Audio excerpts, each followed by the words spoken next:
ইউরোপের মানুষদের দেখিয়ে দিলাম বাঙালিদেরও সুইস রোল হয়, নরম তুলতুলে সুইস রোল। তাদের দেশে কেক আর আমাদের দেশে পিঠা। সুইস রোল তো অনেক খেয়েছেন, এবার বানিয়ে নেন সুইস রোল পিঠা। তাও আবার হাতের কাছে 3টি উপকরণ দিয়েই এই সুইস রোল পিঠাটি তৈরি করা যায়।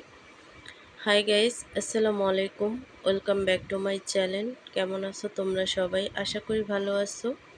আল্লাহর রহমতে আমি অনেক ভালো আছি। তো গাইস, তোমাদের মাঝে আজকে আমি খুবই মজাদার শীতকালীন একটি পিঠার রেসিপি নিয়ে আসছি। একবারই নতুন একটি পিঠা, এটা হচ্ছে সুইস রোল পিঠা। আর এই পিঠাটা তৈরি করা খুবই সহজ, আর আজকে আমি 2 রকমভাবে তৈরি করে দেখাবো।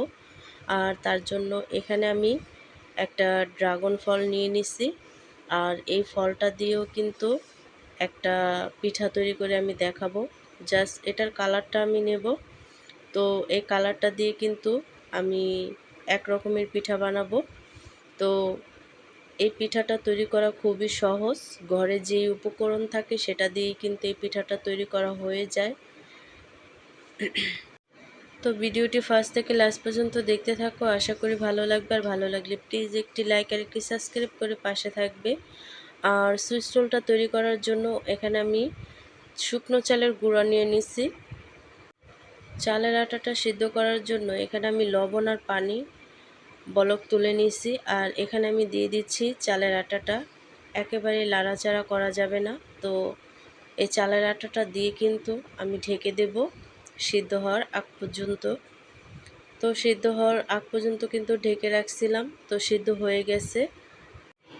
আর এই আটাটা গরম অবস্থায় থাকাই কিন্তু খুব ভালো করে সফট একটা ডো তৈরি করে নিতে হবে। আর তোমরা যদি চাও তাহলে একটু হালকা ঠান্ডা করে নিবে। আর আমি গরম অবস্থায় ডো তৈরি করে নিছি, কারণ এতে পিঠাটা অনেক সফট হয় আর নরম হয়। তো এখানে আমি 2টা লিচি কেটে নিয়েছি 2 ধরনের পিঠা তৈরি করার জন্য। তো এখানে আমি একটু ফুড কালার অ্যাড করব। যে ড্রাগনটা আমি কেটেছিলাম সেই ড্রাগনের রসটা আমি এখানে দিয়ে দিছি, দেখতেই পাচ্ছ, একটু কালার হওয়ার জন্য। এতে করে দেখা গেছে পিঠাটা একটু সৌন্দর্য লাগবে। তো এই ড্রাগন ফলের রসটাই কিন্তু আমি নিছি। তো তারপরে কিন্তু ডোটাকে আমি খুব ভালো করে একটু একটু করে মতে নেব, যাতে অনেকটা সফট হয়। তো দেখো কালারটা কিন্তু অনেকটা সুন্দর আসছে। তো এখানে আমি একটা পুর তৈরি করে নেব, যেহেতু সুইস রোলে যে পুরটা দিতে হবে সেই পুরটা কিন্তু আমি তৈরি করব। এখানে আমি তাজা কোরানো নারকেল আর খেজুরের গুড় দিয়ে দিছি। এই খেজুরের গুড় আর নারকেল দিয়ে কিন্তু আমি পুরটাকে তৈরি করে নেব। আর এখানে স্পেশাল একটা জিনিস আমি অ্যাড করছি, সেটা হচ্ছে সাদা তিল। আর এই সাদা তিলটা খেতে কিন্তু খুবই ভালো। যখন নাকি পিঠাটা আমরা খাবো, দাঁতের নিচে এই তিলটা পড়লে কিন্তু অনেকটা সুস্বাদু লাগে। আর কি যারা যারা এই তিল দিয়ে সুইস রোল পিঠাটা খাওনি তারা কিন্তু অবশ্যই ট্রাই করবে। আশা করি অনেক ভালো লাগবে এই সুইস রোল পিঠা যখন নাকি তৈরি করে খাবে। তো সুইস রোল তৈরি করার জন্য এখানে আমি একটা লেচি কেটে নিয়েছি। আর এই লিচিটাকে একেবারে একটা রুটির মতো করে শেপ দিয়ে নেব, যতটা সম্ভব রুটির মতো করে। তারপরে কিন্তু বেলে নিতে হবে।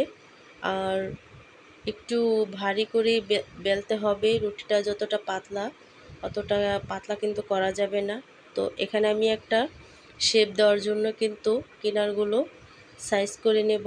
তো একটা ছুরির সাহায্যে কিন্তু সাইজ করে নেব। তো দেখতেই পাচ্ছ, তো এভাবে করে কিন্তু সাইজ করে নিব। আর এই কিনারগুলো কিন্তু আমি কাজে লাগাবো, ফেলে দিব না। তো খুব সুন্দর করে কিনারগুলোকে আমি সাইজ করে নেব। আর এটা সাইজ করে নিলে কিন্তু খুব ভালো হয়, কারণ দেখতেও সুন্দর লাগে। তো দেখো সুইস রোল তৈরি করার জন্য একটা শিট তৈরি হয়ে গেছে। আর এখানে আমি পুরটা দিয়ে দিব। আর এটা হাতের সাহায্যে আমি করব, হাত দিয়ে চেপে চেপেই এই পুরটাকে দিতে হবে। তো যে যতটুক পুর পছন্দ করো অতটুক পুরই কিন্তু দিয়ে দিবে। তো দেখো হাতের সাহায্যে কিন্তু আমি পুরটা দিয়ে দিছি। এখন আমি রোলটা যতটা সম্ভব খুব ইজিলি রোল তৈরি করে নিব। আর সামনে দিয়ে যে ফাঁকাটা জায়গাটা আমি রাখছি, ওটা যাতে দেখা গেছে রোলটা করার সময় বের হয়ে না যায়, তার জন্য কিন্তু আমি ফাঁকা রাখছি। আর এটা রাখলে অনেকটা সুবিধা হয়, সিল করতেও সুবিধা হয়। তো দেখো আমি কিন্তু খুব সুন্দর করে এই জায়গাটা চেপে চেপে হাত দিয়ে সিল করে নেব, যাতে খুলে যাওয়ার ভয় না থাকে। তো দেখো খুব সুন্দর একটি সুইচ রোল তৈরি হয়ে গেল। তোমরা যারা এই সুইচ রোলটা তৈরি করে খাওনি, আশা করছি তোমরা যদি তৈরি করে খাও তাহলে অনেকটা ভালো লাগবে এই সুইচ রোল পিঠাটা। তো দেখো একটা রোল কিন্তু আমার হয়ে গেছে। তো আমি এখন যে কালারিং রোলটা তৈরি করার জন্য আরেকটা ডো তৈরি করছিলাম, তো সেই রুটিটাও আমি বেলে নিচ্ছি। তো দেখতেই পাচ্ছ এখন আমি সাইডগুলোকে সাইজ করে নেব যতটুকু সম্ভব। আর এই সাইডগুলো দিয়ে আমি অন্য একটা কাজে লাগাবো। তো সাইডগুলো এভাবে করে সমান করে তারপরে কিন্তু কেটে নিতে হবে। তো শীট তৈরি হয়ে গেছে রোলের জন্য। তো এখানে আমি পুরটা দিয়ে দেব হাত দিয়ে চেপে চেপে। আর এই কাজটা হাত দিয়ে করলেই ভালো হয়, যেহেতু রোলটা তৈরি করতে হয়। তো তারপরে কিন্তু আমি একটা রোল তৈরি করে নেব। তো দেখতেই পাচ্ছ, তো ঘুরিয়ে ঘুরিয়ে খুব সুন্দর করে কিন্তু রোলটা তৈরি করা হয়ে গেছে। তো তারপরে আমি সিল করে নেব। তো দেখতেই পাচ্ছ, তো সিল করা কিন্তু হয়ে গেছে। তো এইভাবে করেই কিন্তু দুটি রোল আমার তৈরি হয়ে গেল। তো আরেকটি রোল আমার তৈরি হয়ে গেল। তো এবার আমি সিদ্ধ করে নেব পিঠাগুলোকে। তো যতটা সম্ভব চেপে চেপে কিন্তু অনেকভাবে রোলগুলোকে একটু আটকে নিতে হবে, যাতে ছুটে যাওয়ার ভয় না থাকে। আর যেগুলো শীট কাটার সময় আমি সাইডগুলো কাটছিলাম, সেই সাইডগুলো দিয়ে এখন দেখো আমি আরেকটা অন্য রকমের পিঠা তৈরি করে নেব। তো এই পিঠাটাও তৈরি করার সময় কিন্তু একটু রুটির মতো বেলে নিতে হবে। তো দেখো আমি দুই কালারের ডোটা দিয়ে কিন্তু এই রুটিটা তৈরি করছি। দেখতেই পাচ্ছ গোলাপি আর সাদা হয়েছে।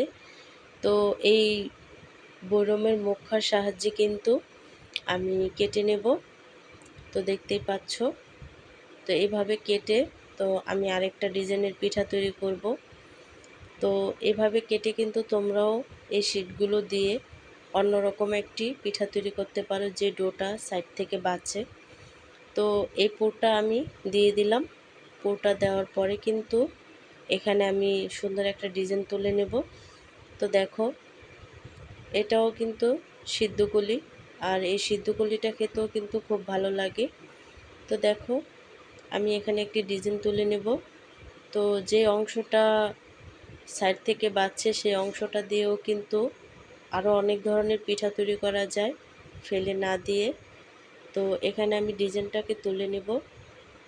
আর এই সিদ্ধকলিটা খেতেও কিন্তু খুব ভালো লাগে, একেবারে সুইস রোলের মতনই। তো হয়ে গেল একটি পিঠা। আর এখানে আমি সিদ্ধ করার জন্য চলে আসছি। তো দেখতেই পাচ্ছ, তো এখানে আমি দুইটা পিঠাই দিয়ে দিছি সিদ্ধ করার জন্য, আর সিদ্ধ করা হয়ে গেছে। তো দেখতেই পাচ্ছ, তো এখন আমি ঠান্ডা করে নিছি। আর এখানে আমার কুলি পিঠাগুলোও দিয়ে দিছি। আর এখন আমি কেটে দেখাচ্ছি কতটা ইজিলি কাটা যায়। তো দেখতেই পাচ্ছ কতটা সফট এবং নরম হয়েছে পিঠাগুলো, আর অনেকটা সহজভাবেই কিন্তু কাটা যায়। তো দেখতেই পাচ্ছ এই পিঠাগুলো খেতে এবং অনেকটা টেস্টি হয়েছে।